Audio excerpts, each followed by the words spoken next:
Well, YouTube, I'm not where I actually wanted to go fish at today, because where I wanted to fish at, well, there's no water in it. And as fast as the water is going down in these spots, on these back creeks, yeah, that's not going to be fishable until spring. So we got several months before I actually get to fish that. However, the boat ramp on the opposite side from where I wanted to fish, there's still water there, so that's going to happen. Anyway, I'm going to take every ACC Crappie Stix rod that I have and try to catch a couple of fish on each one of them. Now, I've got a 6-foot one-piece medium light, a 7-1 medium light, an 8-foot medium, and a 6-foot medium. So very different actions and powers, and I've got a bunch of different baits that I'm going to play around with. And of course, if they don't turn out and fish just want Berkeley gulps, by gollies, we're going to switch to Berkeley gulps and see what happens there. So anyway, I'm going to get under this bridge before it starts to rain again and see what we can do. Yep, water has definitely gone down even farther since the last time I was here. But that's not necessarily a bad thing. Doing that is going to corral a lot of these fish into smaller spots and typically makes them easier to catch. Alright, which one do I want to start off with? No, I'm not going to do the 8-foot one just yet. Well, I didn't exactly want to do that. And like I've said, I got to watch which way I point my camera because of the racist bullshit under the bridge here that people just feel the desire to put up here. Anyway, I'm going to start out with a 6-foot one-piece ACC Crappie Stix. This is the GS061P, my favorite rod of all time, basically. Stratic 1000, 12-pound Seagar JDM braid.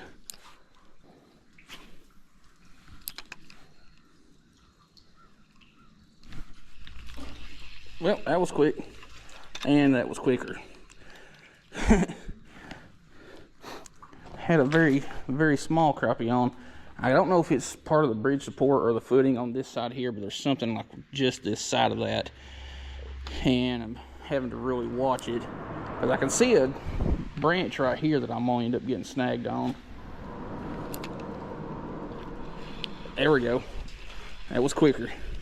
It's a teeny tiny one, but it counts.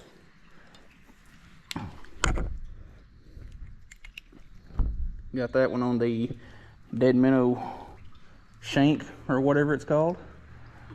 Itty bitty one. Let's get you back. That is going to pose a problem because if the crappie are on the other side of that stump or whatever that is up against that bridge pillar, I have a feeling I'm going to lose a lot of jigs. But that's one fish on one rod. Let's switch over to another rod. Alright, this rod here is a 6-foot two-piece medium, a little bit stiffer rod.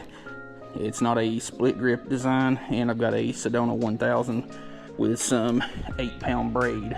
But you still got a pretty soft tip section, but you get more backbone out of it than you do with the split grip rod. Both are awesome rods. This one I think just got a little bit stiffer tip section.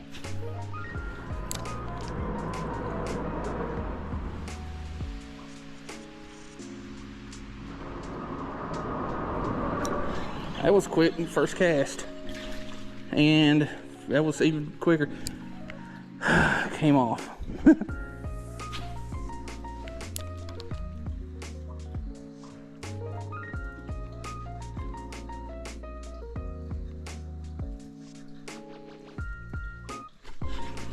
Got that one. Had that one. It's starting to be a repeat of the last one. It's third time a charm. Okay, definitely wasn't. It's fourth time a charm.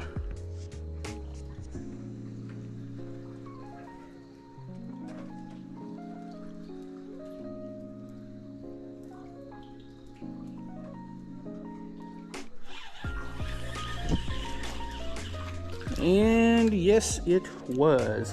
Fourth time was a charm. Very small crap eye, but we caught one. That one's got a gut on it too. Been munching on some minnows. That one's got some shoulders on it too for such a small crappie. All right, next rod.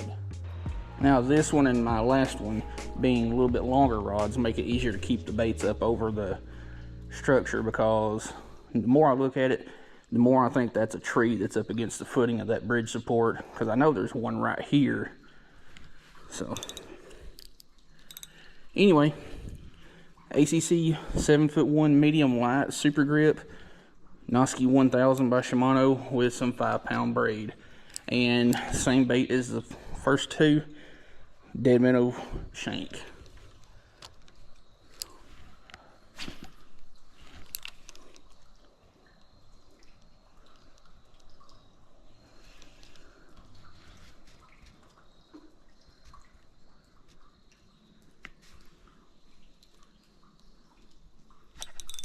That's a nicer one.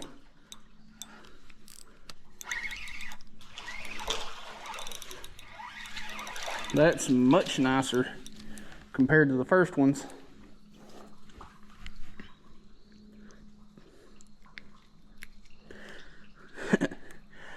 That's about a 9 or 10 inch crappie. They got to be 10 inches to keep here in Tennessee, which we're not keeping anything today. I'm not to that point yet because I want to see what kind of numbers of bigger ones are in here. And once they start getting in here, we'll do some crappie catch and cooks. But I normally don't start seeing consistent numbers of bigger crappie in here until later in the colder months. Well, that was a quick one. But this rod here has a much softer tip. Like it's a medium light, but it feels more like an ultralight to me. ACC Crappie Stix has built a lot of their rods on being stiffer, since the trout, crappie, panfish market is so saturated with ultralight and light tip rods. But this one, in my opinion, definitely feels more like an ultralight, because you don't really get into the backbone until like this second eyelet, which makes it, really good for not ripping the hook out of the fish's mouth. But at the same time, if you're using a little bit bigger jig heads, it does kind of load up funky and not cast as good. All right, last rod. And I'm not going to try and go through each and every one of these baits because there's just too many of them. And we really just don't have the time, because you never really know how the bite is. But same bait, same jig head.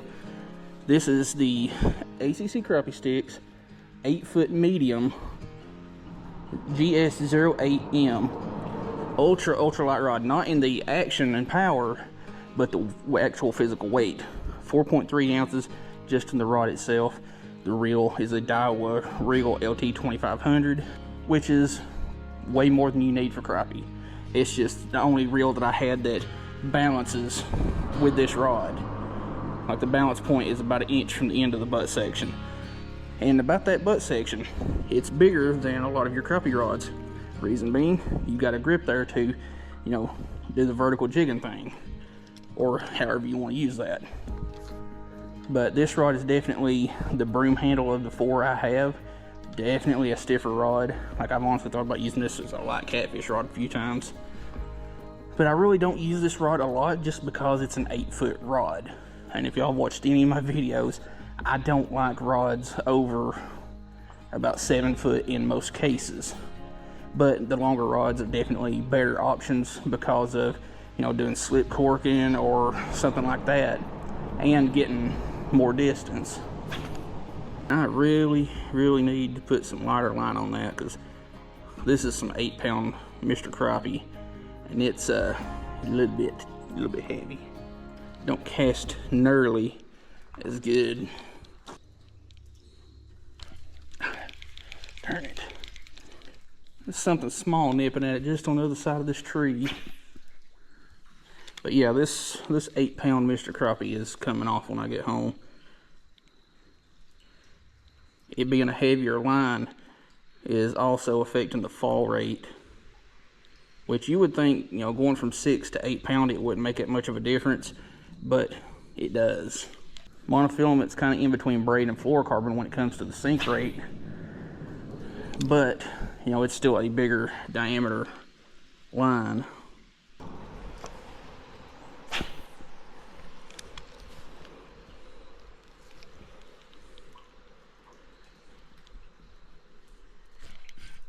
That's a good fish for a crappie to make this 8-foot rod feel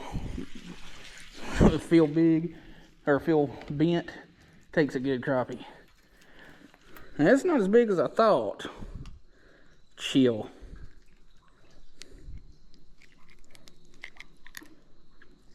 There we go. That one's every bit of 10, 11. Good size crappie. That thing's got some shoulders on it. And it seems I've got a few bites from over here by this right side pillar. Let me get that one back. That one kind of nosedived, but it seems that they're hanging pretty dang close to the structure right here on this side. Now, I have yet to fish that side of the bridge, so I don't know what the bite's like over there, which wouldn't be that much difference. But there's a reason that I have more confidence on this side than that one. Well, the 8-foot rod definitely took the longest. So we're gonna put that one up and just kind of play around with the other ones. Got better castability with those, and they're a little bit more comfortable because there's so much of that rod there that it is tip heavy, and it makes it a little bit more frustrating to work the bait the way I'd like. Well, I knew that was going to happen. 5-pound braid and a 4-pound fluorocarbon leader ain't going to move that stump. And since we broke off, when we go back around to this one, it's going to have a Berkeley gulp on it.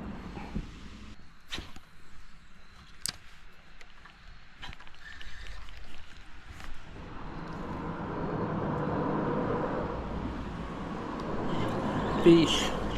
Not a big one, but it counts. Or as my buddy Slab King Chattown likes to say, right paint job. Well, they ain't being monsters, except for the two. Those are actually pretty good ones. But they're fish. And I'm about convinced that they're all hiding behind that freaking stump that I'm slowly getting snagged on. Well, it's not even a stump, it's a whole ass tree. But I don't know if y'all can see it, but there's a little bobber right above where it is that people have apparently found also.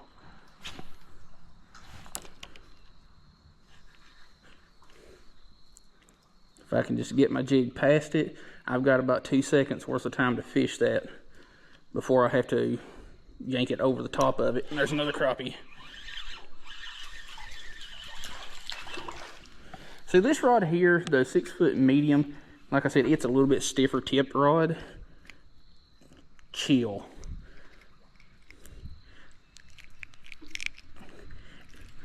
This crappie, it's a white crappie. You can see the vertical bars on it. 1, 2, 3, 5, yep, little white crappie. 6 spines on the dorsal spine and vertical bars.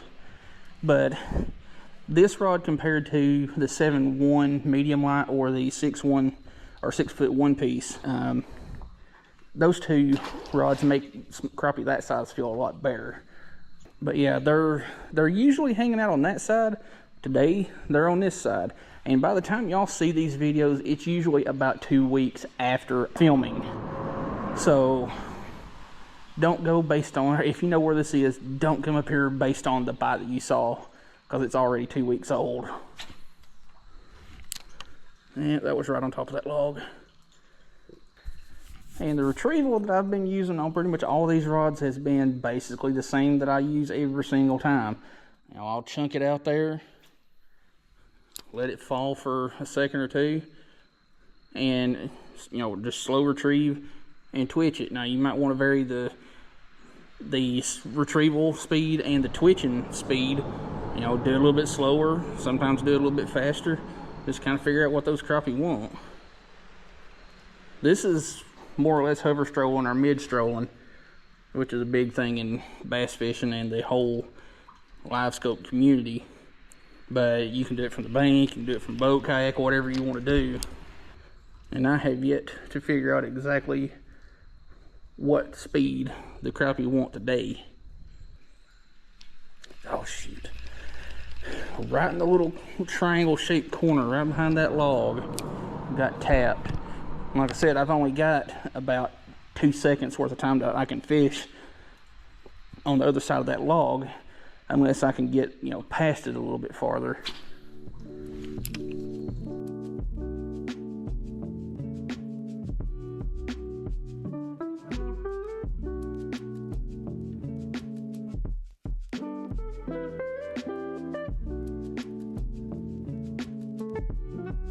Alright, I've got more than just the dead minnow shank or whatever it was. I've got the shank and the space travel, which is like a chartreuse with blue and silver flake. At least I think that's what it is. Club mud butter, it's like a chartreuse with brown and black flake. Release Me, which is kind of a green pumpkin chartreuse mix with some black flake. All of these are 1.75 inch baits, but that is the shank. The shank in mud butter. And there's the shank dead minnows that we were using. Release Me 1.75 club. I like the color of that one just because it kind of imitates this look of a small bluegill. Spring cheese, whatever that is. It's like a chartreuse with black flake, or like a dark chartreuse. And then Release Me in the club, which sounds like a rap song.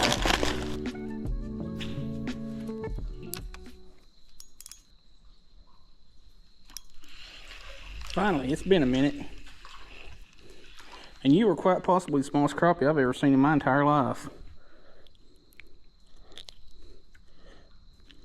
Yep, I do believe you're the smallest crappie that I have seen in my 38 years on this rock.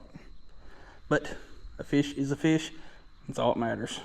Pretty though.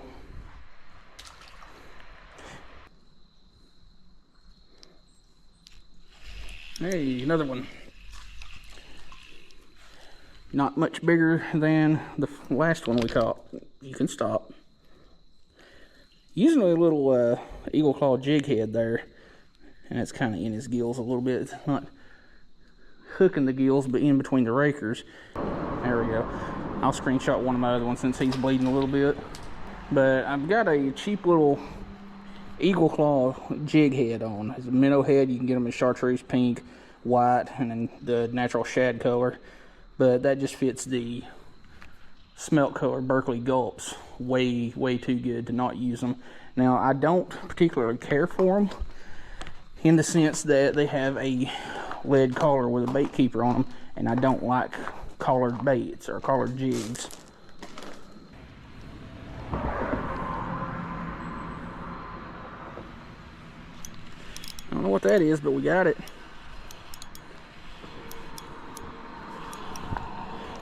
It's a red ear sunfish.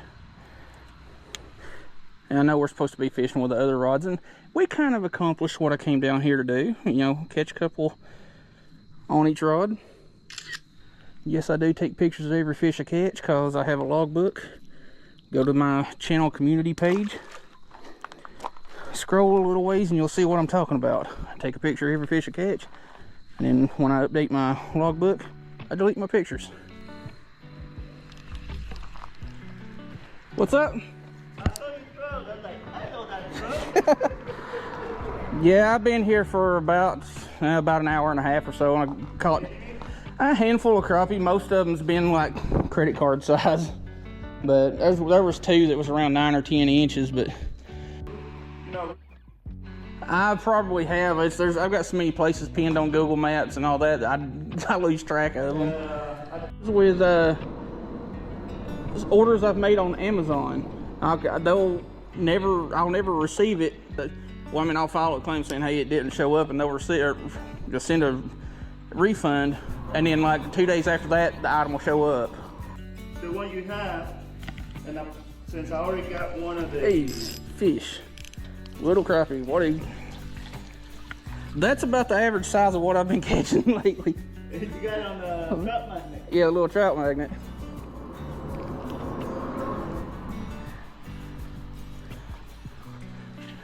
Yeah, that's about the average size I catch. Like the last few times I've been up here, I've caught like maybe 2 or 3 here and there. They're like 4 inches, 4.5. 4 or 5 inches. But it's crappie, that's all that matters. Yeah. They should start moving back in like a lot more. Yeah, I've been seeing some stuff like chasing shad and stuff down the bank there, but it's so far down and muddier than I want to walk through. I drove to like 8 different places. I was making up cuss words from driving around and not finding fish. But I stopped there and just kind of looked at it, and I seen fish swimming around everywhere. But I could not get anything to bite. And I was getting madder and madder. I was like, screw it, I'm going to some Berkeley gulps. Yeah, the other place. Maybe get a free bobber.